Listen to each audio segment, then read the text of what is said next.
So, um, imagine you have this incredible technology, right? Right. Like a system that perfectly tracks the environmental health of a whole coastal ecosystem. Oh, wow. Okay. Like sensors in the water and stuff. Yeah, exactly. Real-time data on water temperature, salinity, bio-waste from some big commercial operation. It is, by all accounts, just a spectacular win for environmental sustainability. Right. I mean, that sounds amazing on paper. It does. Oh. But then you realize that this exact same sensor array, just by its very design, is also tracking the physical movements of the workers, Yeah. like their conversation times, the exact duration of every single task they do on that facility. Oh, geez. Yeah, that changes things completely. Right. So we start with this really profound question. Is that technology simply like a green solution? Is it just this inevitable digital victory? Hmm. Or, are we looking at a highly complex socio-technical tension where a win for the environment might actually simultaneously degrade labor conditions? Yeah, and I mean, that tension is basically the defining characteristic of the transition we're living through right now. And it's entirely missed, completely missed, if we only look at technology through like an engineering lens. We really have to look at the power dynamics behind the implementation. Which brings us to the exact reason you are listening to us today. I mean, you are staring down the barrel of a March 16th deadline. Yeah, the pressure is on. Definitely. You are enrolled in course INN 503, Digital Transformation, Innovation, and Sustainability, with Associate Professor Maria Tsori at Western Norway University of Applied Sciences. That is a mouthful, but yeah. It is. And you've got access to this absolute mountain of lectures, dense theoretical modules, complex frameworks. You have a 4,000-word limit on a blank document. And your mandate is to, well, make sense of this massive, messy, real-world phenomenon. And the source material we're working with today to help you do that is, it's just a comprehensive treasure trove. We are looking at the complete spring 2026 lecture slides for INN 503. Which is huge. Oh, it's massive. It covers everything from like the foundational theories of socio-technical systems in Module 1 all the way to the really intricate governance models in Module 4.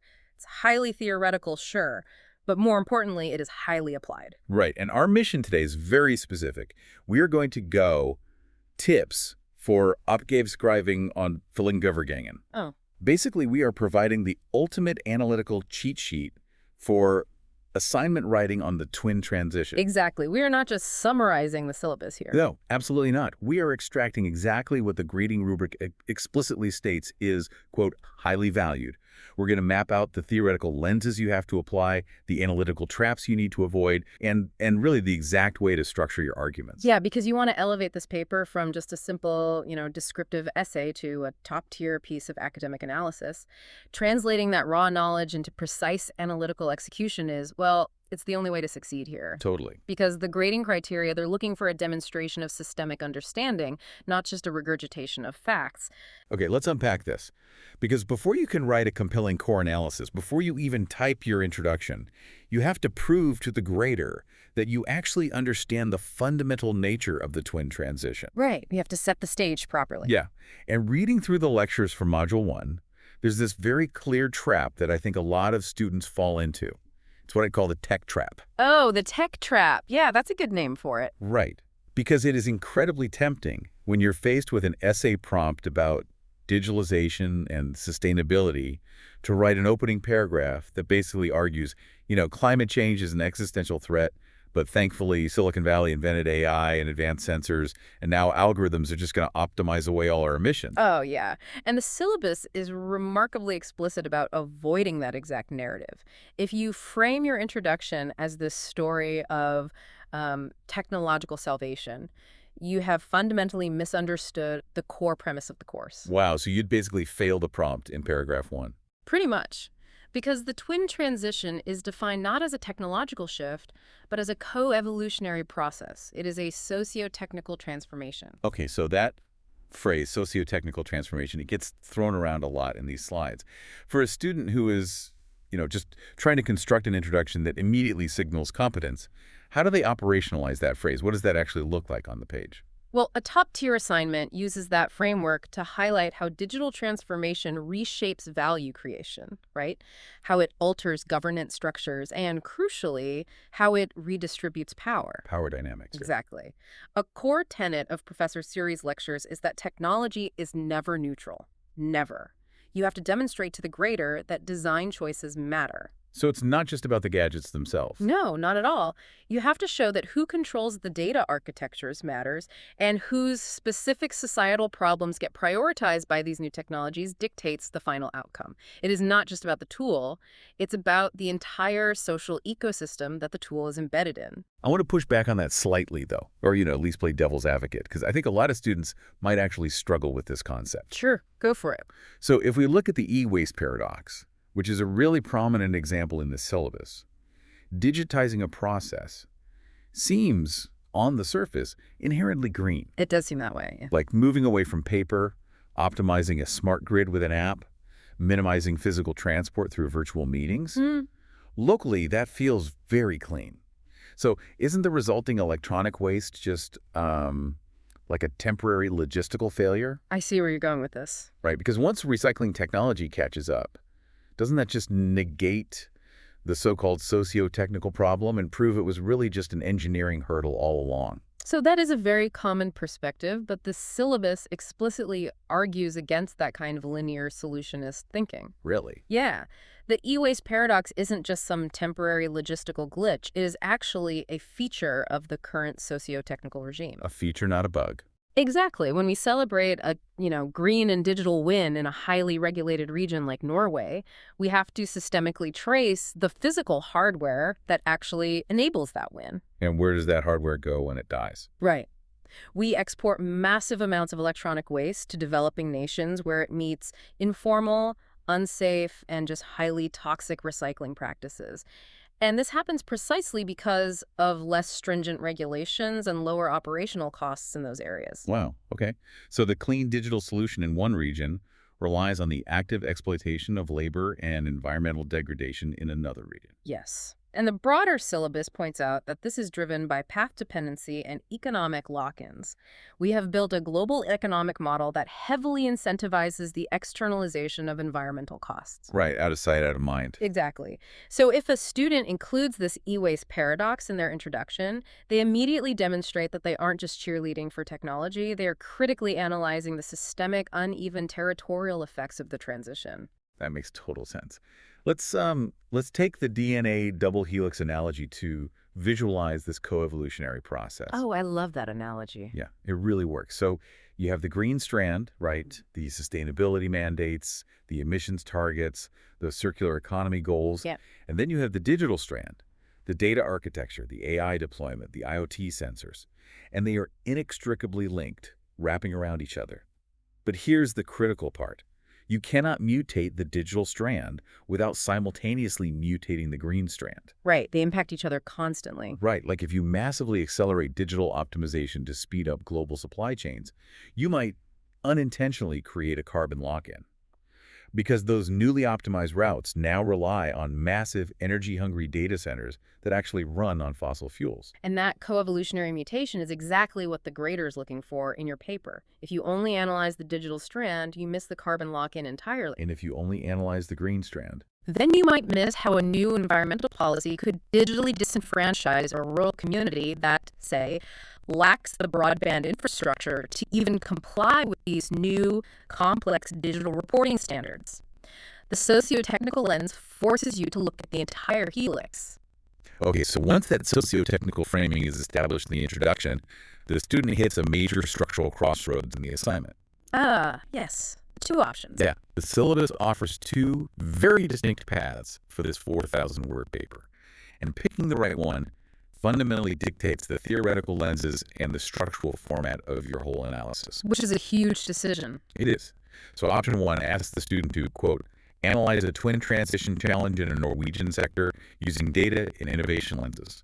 But then option two asks for a policy or ethics brief on governing the twin transition for an applied firm or organization. Structurally, these are just very different undertakings. Let's break down the expectations for option one first. Yeah, let's do it. So this is a standard academic analysis. The grader expects a formal introduction, which should be about 10% of the word count, where you define the sector, articulate the specific twin transition challenge, and clearly state your research focus. Classic academic paper stuff. Exactly. This then transitions into a core analysis section where you apply the theoretical frameworks from the lectures, and that is followed by a rigorous discussion and a conclusive synthesis. Right. It's that traditional academic architecture. But option 2 pivots away from the academic grader as your primary audience. You are writing an applied brief, which means you really have to adopt the persona of an expert advising, like a board of directors or a municipal government or a regulatory body. And the tone and structure must shift accordingly. For option 2, the standard academic introduction is replaced by an executive summary. The syllabus states this should also be roughly 10% of the paper, but its function is entirely different. It has to immediately outline the core challenge, the systemic risks, and your primary recommendations in a language that a non-academic decision maker can rapidly process and actually act upon. To give this some practical utility, let's explore the pre-approved examples from the lectures. Because if a student is leaning toward option 1, the academic analysis using data and innovation lenses, they need a robust Norwegian sector to dissect. Yeah, and the syllabus highlights the transition in Norwegian aquaculture as a prime example. And aquaculture is a phenomenal sector for option 1. No, it really is. A student could rigorously analyze the shift toward comprehensive automation and AI-based monitoring in coastal fish farms. The analysis would examine how this digital transition interacts with stringent new environmental sustainability regulations. Okay, yeah. And crucially, the student would need to analyze how this dual pressure fundamentally alters the occupational profiles of the coastal workforce. Right. What happens to the people working there? Exactly. Alternatively, green shipping offers a really similar depth of analysis.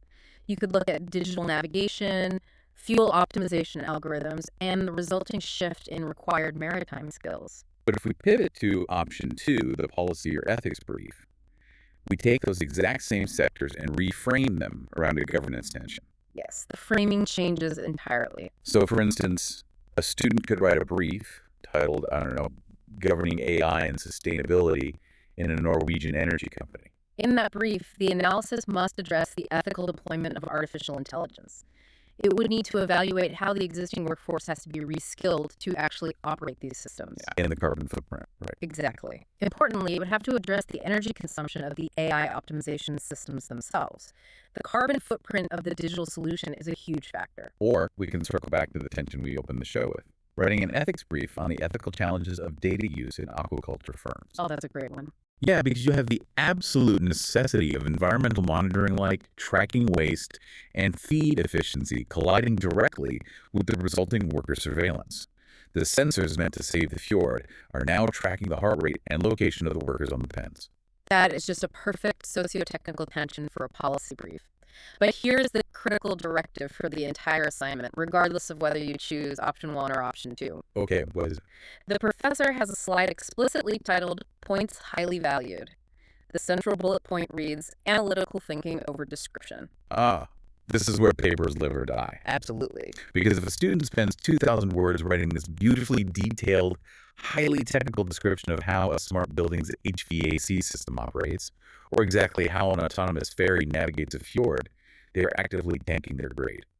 Because description is just establishing the baseline. Analysis is explaining what that baseline does to the surrounding ecosystem. Yeah. You must analyze the lock-in effects. Like what? Give me an example. Well, if a smart building uses proprietary management software to achieve its green energy rating, what happens to the municipality's power dynamics when they are locked into a single software vendor for the next 3 decades? Oh, wow. Or who actually owns the behavioral data generated by the building's occupants? It's basically shifting the core question from how does this technology work to how does this technology reconfigure the power and value in this specific system? Exactly. And that leads us directly into another specific requirement on the highly valued list. A top-tier paper must maintain an explicit focus on labor market implications. Module 3 focuses heavily on this, and it demands absolute precision. The academic terminology surrounding labor cannot be treated casually here. Okay, noted. In common parlance, we use the terms jobs, tasks, and skills as basically synonyms. But if you do that in this assignment, the grader will immediately dock points. Good to know. You must adopt the analytical distinction outlined in the literature, specifically referencing Deming and Kahn's 2018 framework. All right, let's establish that baseline vocabulary right now. How does the course actually define the distinction between a job, a task, and a skill? Okay, so a job or an occupation, is defined as a specific bundle of tasks performed by a worker within a defined organizational context. Some examples. Examples would include a marine engineer, an aquaculture technician, or a data analyst. Okay, so the job is basically the contractual container. Correct. The tasks are the discrete, specific activities executed within that container, Like what? like monitoring the physical pressure of a valve, manually feeding a salmon pen, or writing a compliance report. Got it. And skills. Finally, skills are the underlying human capabilities, knowledge, and competences required to perform those tasks effectively. This includes complex problem solving, mechanical dexterity, or advanced digital literacy. Okay, the reason this distinction is absolutely vital for the paper is that the twin transition rarely eliminates entire jobs outright. No, it almost never does. What it actually does is unpack the container and radically alter the bundle of tasks inside it. So if a student submits a paper arguing that digitalization will quote-unquote destroy the aquaculture profession, they're demonstrating a failure to apply the course's analytical frameworks. Because of the container, the occupation of the aquaculture worker will likely persist.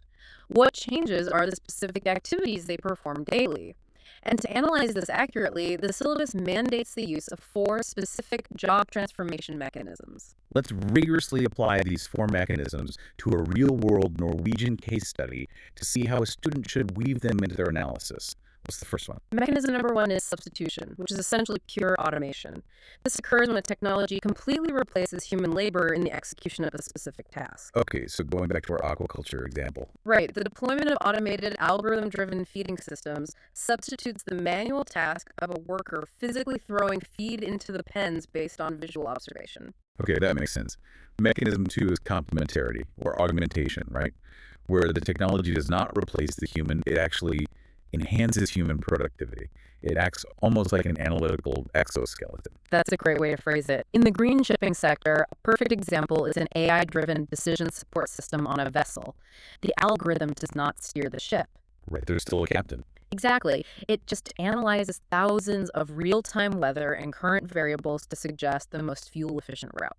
The task of navigation remains human-centric, but the skill required to execute it is augmented by the digital system. Okay, mechanism 3 is where the most profound labor market shifts occur, I think. Recomposition. The job title remains identical, but the internal task mix is fundamentally reweighted. Yes. So a worker holding the title of fish farmer experiences a drastic recomposition of their daily tasks. So they do less physical stuff. Right. The manual physical labor of feeding and cleaning shrinks significantly. But simultaneously, the analytical task of sitting at a terminal, interpreting complex sensor data regarding water quality, parasite levels, and biomass density, that expands massively. The occupation survives, but the task bundle is radically recomposed. And the final mechanism. New occupations. The coevolution of digital and green transitions creates entirely new job containers that simply did not exist in the previous socio-technical regime. Like what kind of jobs? Roles like shore-based autonomous vessel control operators or maritime carbon compliance data analysts.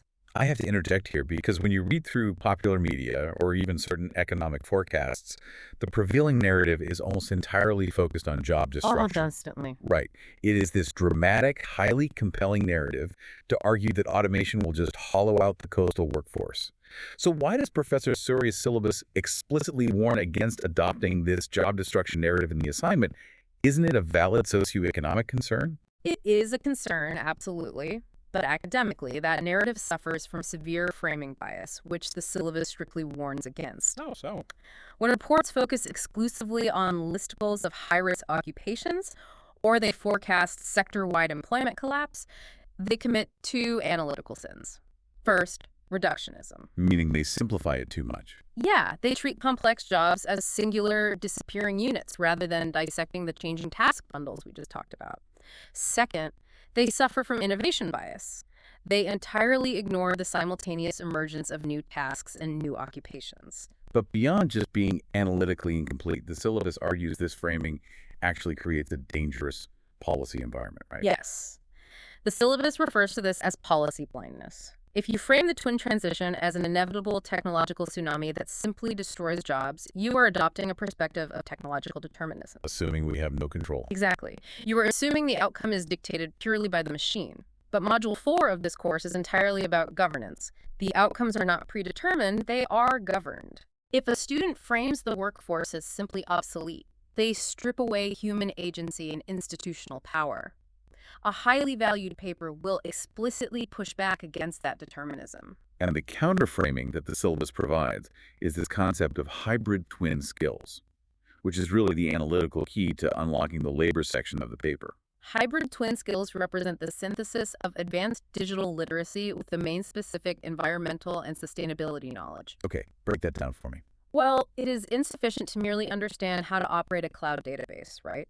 The modern worker must understand how to utilize that database to meticulously track and optimize carbon emissions across a really complex physical supply chain. So it's both sides of the coin. Right. And by centering the analysis on the necessity of developing hybrid twin skills, the student proves they understand the transition as an evolution of human capital, one that requires active institutional support rather than just waiting for a passive apocalypse. That structural understanding of labor is crucial. But this is an academic paper, which means theory must be grounded in evidence. Ah, yes, the data. Yeah, and this is particularly challenging for students tackling option 1 because the prompt explicitly demands the use of a data lens. And finding clean data on a transition that is currently happening is incredibly difficult. It is. But the lectures provide a really clear roadmap for sourcing this data within the Norwegian context. Where should they look? Students are directed to utilize platforms like Finn.no or JobNorge to analyze current job advertisements. Okay. They also must cross-reference this with official occupational classifications from Statistics Norway, known as SSB, or the European ESCO framework. Furthermore, they are encouraged to utilize firm-level surveys on innovation adoption and macro-level emissions accounts from entities like the UN or the OECD. So a student could, in theory, scrape data from Finn.no, track the frequency of keywords like sustainability and machine learning in the maritime sector over the last 5 years, plot that on a graph, and consider the data requirement fulfilled. That approach fulfills the basic requirement, yes, but it will not achieve a top grade. Wait, really? Why not? The data is accurate to the source. Because it fails to demonstrate critical analytical thought regarding the nature of data itself. Lecture 10 is entirely devoted to the principle that measurement is never neutral. Never neutral. Okay. The true hallmark of an exceptional paper is devoting a substantial section to explicitly critically evaluating the very data you are utilizing. You must interrogate the measurement challenges and bias inherent in your sources. Okay, let's rigorously unpack the specific biases outlined in Lecture 10, because understanding the mechanism of these biases is really the difference between an average paper and a brilliant one. Definitely. The first bias the professor identifies is coverage bias. How exactly does coverage bias function in this context? Coverage bias interrogates the visibility of the subject within the dataset. So if a student relies exclusively on massive online job portals like Finn.no, they are capturing a very specific segment of the economy, the digitally visible formal sector. So they're missing people. Exactly. They are systematically excluding the informal economy, and crucially, they are missing small regional enterprises that do not utilize large digital platforms for recruitment. Let's trace the mechanism of that. Imagine a family-owned, highly sustainable local food producer in a really rural Norwegian valley.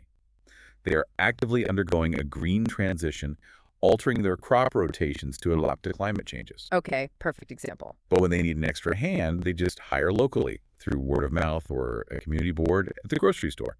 Because they don't buy a digital ad on a major platform, their entire labor transition literally does not exist in the data set the student is analyzing. Precisely. The data suggests nothing is happening in that rural area, which is demonstrably false. Wow. Okay, what's the next bias? The second major hurdle is classification bias. This is basically an institutional lag.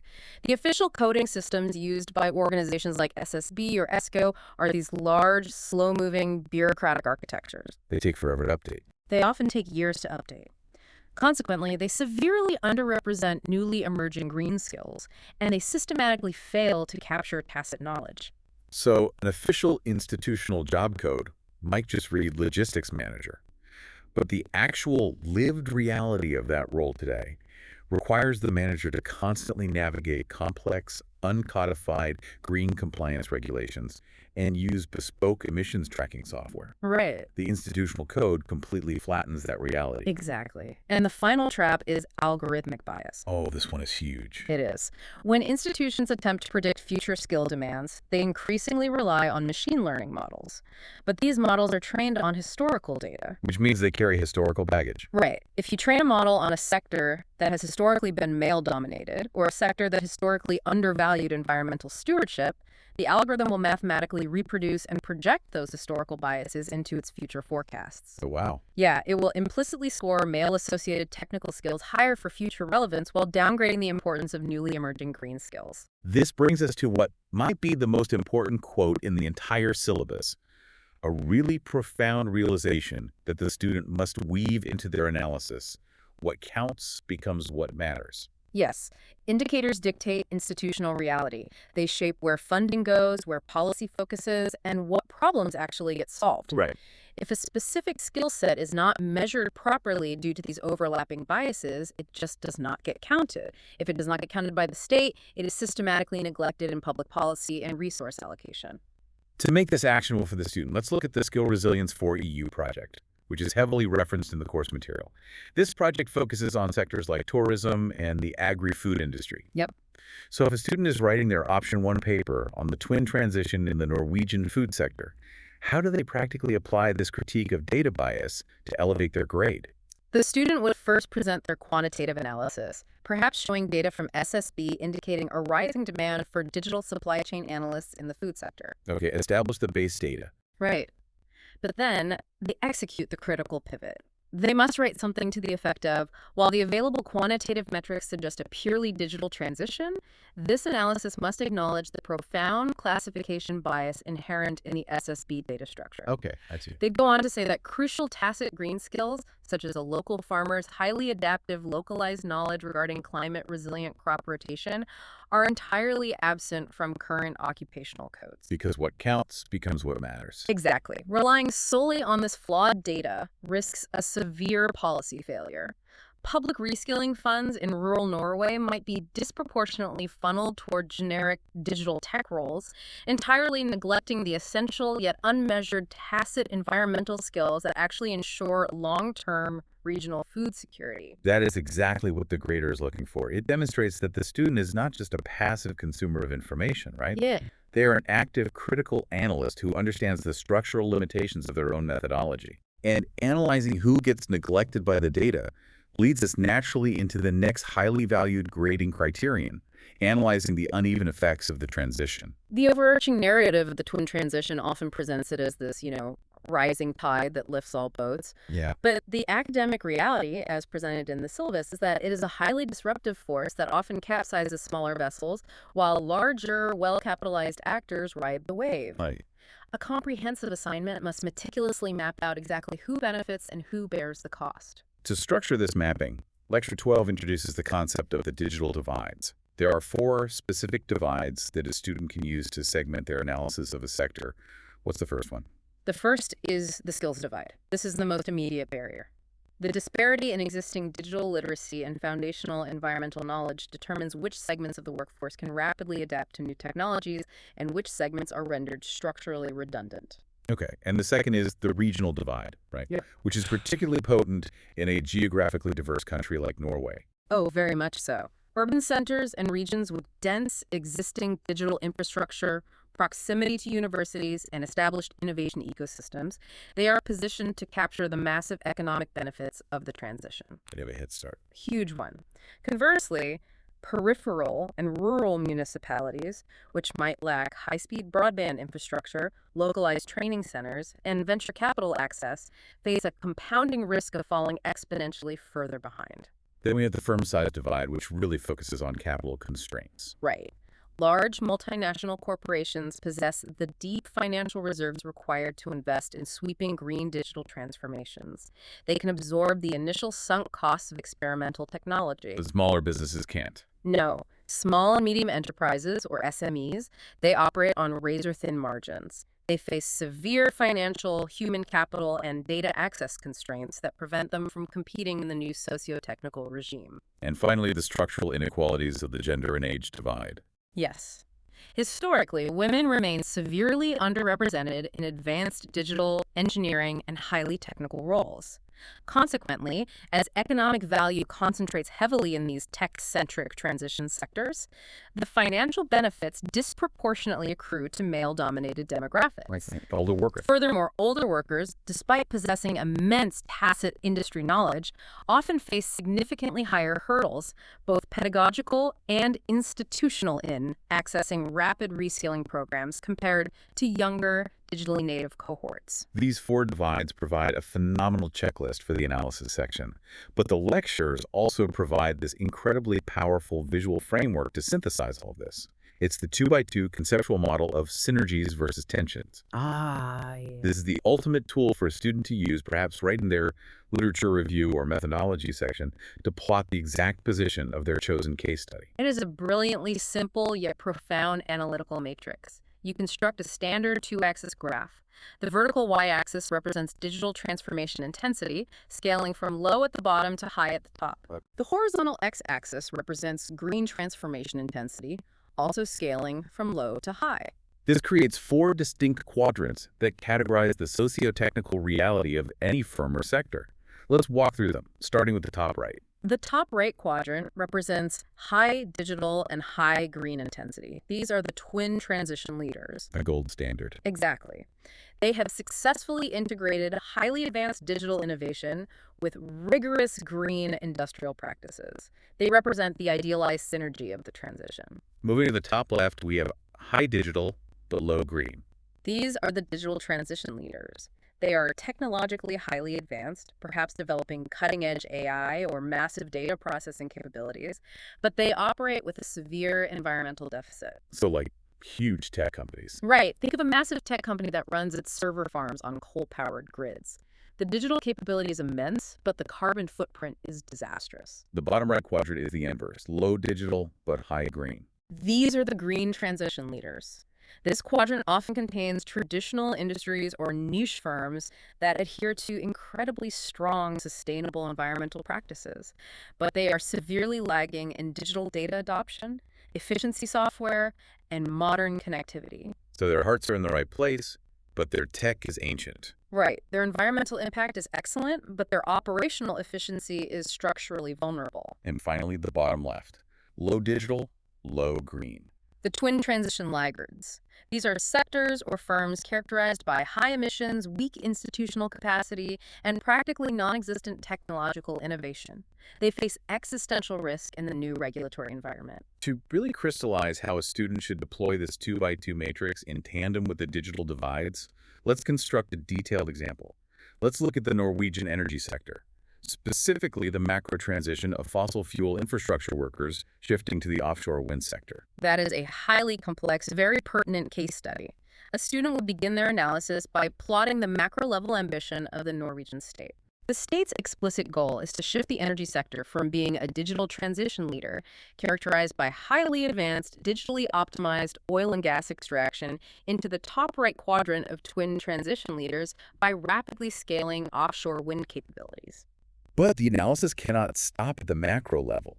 The student must apply the uneven effects lens to the micro-level reality of that shift. Exactly. The student must articulate that while the macro-level shift represents a massive technological synergy, the micro-level reality exposes severe regional and age divides. Tell me more about that. Well, you have rural coastal municipalities whose entire tax base and localized economy are structurally dependent on fossil-based energy production. And you have, say, a 55-year-old oil rig mechanic who possesses incredible, highly specialized mechanical competence and tacit safety knowledge. Right, they know their job inside and out. But they may entirely lack the specific advanced digital diagnostic skills required to remotely monitor and maintain an automated offshore wind turbine from a centralized shore facility. Wow. The mechanism of the divide becomes so clear there. If the state forces this transition to happen at maximum speed without heavily localized, age-specific reskilling interventions, that highly competent worker and their entire rural community is just structurally abandoned. Yes. The macro-level environmental victory masks a devastating micro-level socioeconomic collapse. And this is precisely the level of nuanced critical thinking that separates an average paper from an exceptional one. By weaving the matrix together with the divides, the student proves they understand that the transition is an inherently political process of resource distribution, not merely an engineering roadmap. Which brings us perfectly to the final major challenge of the assignment. If a student opted for option 2, the applied policy or ethics brief, they have just spent a significant amount of time detailing these systemic uneven effects. But they are acting as a consultant. Right, they have to give advice. Exactly. They cannot simply describe the impending disaster. They are required to recommend a concrete governance solution. And this is where a lot of students falter. It is incredibly easy to write a naive utopian policy brief. A weak paper simply concludes, therefore, the municipal government must provide unlimited funding for all workers to learn advanced coding, and corporations must immediately cease all carbon emissions. It's the why can't everyone just do the right thing But approach to governance. exactly, and it demonstrates a total lack of understanding of political economy. To achieve top marks on the Option 2 brief, the recommendations must be grounded in the theoretical framework from Module 4 Responsible Research and Innovation, or RRI. Right. And to effectively operationalize RRI, the student must explicitly grapple with what Professor Soria defines as the trade-off triangle. The trade-off triangle. Reading through the syllabus, this concept feels like the ultimate boss fight of the course. Yeah. It is the core tension of governance. It really is. The foundational premise of the trade-off triangle is that when governing the complexities of the twin transition, a policymaker cannot simultaneously maximize three competing variables: speed, fairness, and innovation. Speed, fairness, innovation. The immutable law of the triangle is that you have to prioritize, which inherently means sacrificing one for the others. Precisely. If a government attempts to maximize all three simultaneously, the policy will collapse under the weight of its own contradictions. A top-tier paper must explicitly articulate this tension in its recommendations. Let's apply this tension. Let's look at the conflict between speed and fairness. The scientific consensus is totally clear. We must drastically reduce emissions immediately to avoid catastrophic climate tipping points. We need maximum speed. Right. But if a regulatory body mandates a rapid overnight transition to fully automated, digitally optimized green systems across an entire heavy industry just to maximize that speed, the secondary effects are immediate. People lose their jobs. They will obliterate the livelihoods of low-skilled, vulnerable workers who simply do not have the time or resources to acquire complex hybrid twin skills. By maximizing speed, the policy entirely sacrifices fairness. But if we reverse the priority and the governance body decides to maximize fairness, like they state, we will not force this industrial transition until every single worker is fully retrained, financially compensated, and socially secure. Then the policy sacrifices speed. The transition stalls, the industry loses its global competitive edge, and crucially, the state misses its legally binding international climate targets. The tension is inescapable. So knowing that this impossible triangle exists, what does a student actually write in the recommendations section of their brief? How do they propose a viable way forward? The academic solution, which must be detailed in the paper, is the implementation of a policy mix. Governance cannot rely on a single, blunt instrument. It has to be a combination of things. Exactly. The student must propose a sophisticated combination of different policy typologies that balance the points of the triangle. The lectures categorize these tools into three distinct domains. First is innovation policy. What does that entail? This involves state intervention to direct research and development through highly targeted funding mechanisms. Examples include the massive Horizon Europe R&D grants or national research councils setting specific mission-oriented goals for green tech development. So innovation policy is the lever that stimulates the innovation point of the triangle, trying to invent new ways out of the dilemma. Yes. The second domain is labor market policy. This is the primary mechanism for addressing the fairness point. Okay, protecting the workers. Right. This requires active, heavily funded state intervention in workforce training. In the Norwegian context, this means leveraging institutions like NAV, the Norwegian Labor and Welfare Administration, to fund robust, localized reskilling and upskilling programs for displaced workers. And the third domain of the policy mix. Regulation. Regulation is the stick that shapes market behavior and forces compliance.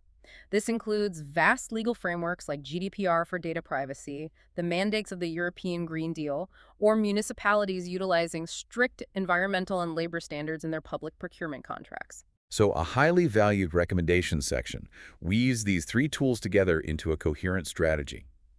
A student might write, to navigate the inherent tension between transition speed and social fairness, the municipality must deploy a calibrated policy mix. That sounds like a great start. They'd say they should utilize regulation via strict public procurement mandates to enforce green digital standards in new infrastructure. But simultaneously, to mitigate the socioeconomic fallout, they must actively deploy labor market policy, directing targeted NAV funding to upskill the local construction workforce in necessary digital twin technologies, thereby ensuring the speed of the transition does not compromise regional fairness. That synthesis is exactly what is required.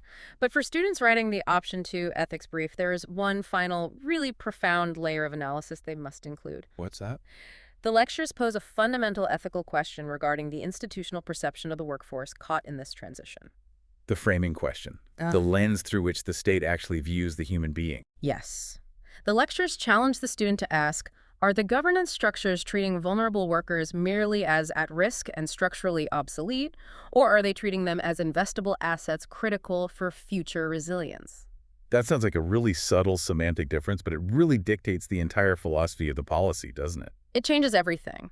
If a policy brief implicitly frames workers as at-risk liabilities, the resulting recommendations will inherently be defensive. Just managing the decline. Exactly. The policy will focus on providing passive welfare safety nets, facilitating early retirement, and essentially paying people to step aside so the technology can operate. Wow. However, if the brief frames the workforce as investable assets, the recommendations shift radically toward empowerment. The focus becomes capability building, funding lifelong learning ecosystems, and actively integrating worker knowledge into the new systems. The ethical stance you take determines the physical reality of the governance strategy. If a student is writing option 2, that question absolutely must be front and center in the executive summary. It definitively proves to the grader that they understand Professor Suri's core message.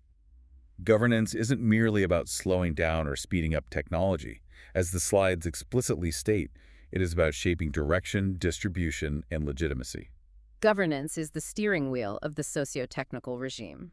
We have covered an immense amount of theoretical and practical ground today, but if you have been listening, you now possess the ultimate checklist for this INN 503 assignment. Let's do a quick recap of the critical elements that will secure a highly valued grade. First and foremost is the theoretical framing. Your introduction must definitively establish the twin transition as a complex, co-evolutionary socio-technical process. You must avoid the tech trap of technological determinism. And remember to utilize the E-waste paradox to demonstrate an understanding of systemic, uneven effects. Second, the rigor of your labor analysis. You absolutely must distinguish between the concepts of jobs, tasks, and skills utilizing the Deming and Kahn framework. You've got to explicitly apply the 4 mechanisms of task change substitution, complementarity, recomposition, and the emergence of new occupations. You must critically dismantle the simplistic job destruction narrative and instead focus on the necessity of developing hybrid twin skills. Third is your methodological rigor. If your option requires a data lens, you must devote a section to interrogating the biases inherent in your sources. You must explain the mechanisms of coverage bias, classification bias, and algorithmic bias. Anchoring your critique in the understanding that what counts becomes what matters. Fourth, the spatial mapping of the transition. You must explicitly detail the profound structural inequalities driven by the digital divide skills, regional, firm size, and gender and age disparities. Utilize the 2x2 conceptual model of synergies versus tensions to definitively locate your chosen sector's current socio-technical reality. And finally, the complexity of governance. If you are recommending policy, you must frame those recommendations around the inescapable realities of the trade-off triangle, acknowledging the inherent tensions between speed, fairness, and innovation.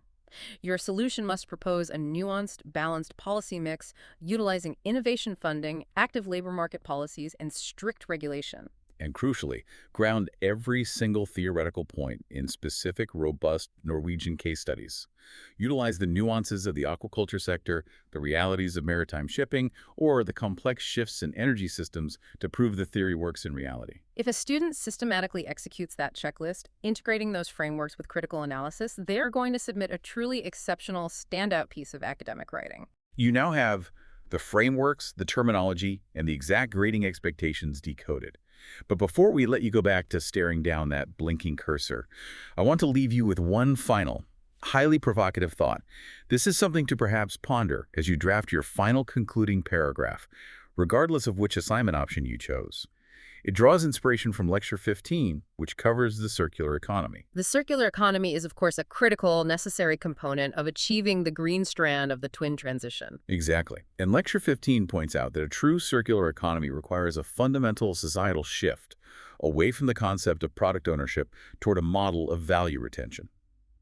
The ultimate goal is to design the concept of waste entirely out of the system. Right. So, as you write the final words of your paper, consider the ultimate logical conclusion of this transition. If the twin transition truly succeeds, if we reach a point where we fully integrate omnipresent digital tracking with absolute green circularity, does that fundamentally necessitate the end of the consumer as we currently understand the term? That is a profound structural extrapolation. Think about it. If literally nothing is allowed to be thrown away, and every physical object is digitally tracked, shared, rigorously repaired, and its material value continuously retained within a closed loop, we can no longer function as consumers who simply buy a product and discard it. Yeah, that model just dies. Right. Do we as citizens fundamentally transform into mere stewards of these digital and physical resources? Are we reduced to being temporary renters of value within a highly monitored closed-loop socio-technical system? That represents a paradigm shift in human freedom and economic structure that no single algorithm could ever measure, and it would irreversibly alter the power dynamics of modern society. It challenges the most foundational logic of our entire contemporary economic model. It asks what it actually means to exist within a perfectly optimized system. That is a brilliant, unsettling thought to leave lingering in the mind of the grader at the end of a masterclass thesis. Good luck with writing the assignment. You have all the theoretical tools, the analytical frameworks, and the precise insights necessary to turn a highly complex, dense syllabus into a brilliant, highly valued academic paper. That March 16th deadline isn't a threat anymore. It's just an opportunity to show exactly what you know. You've got this.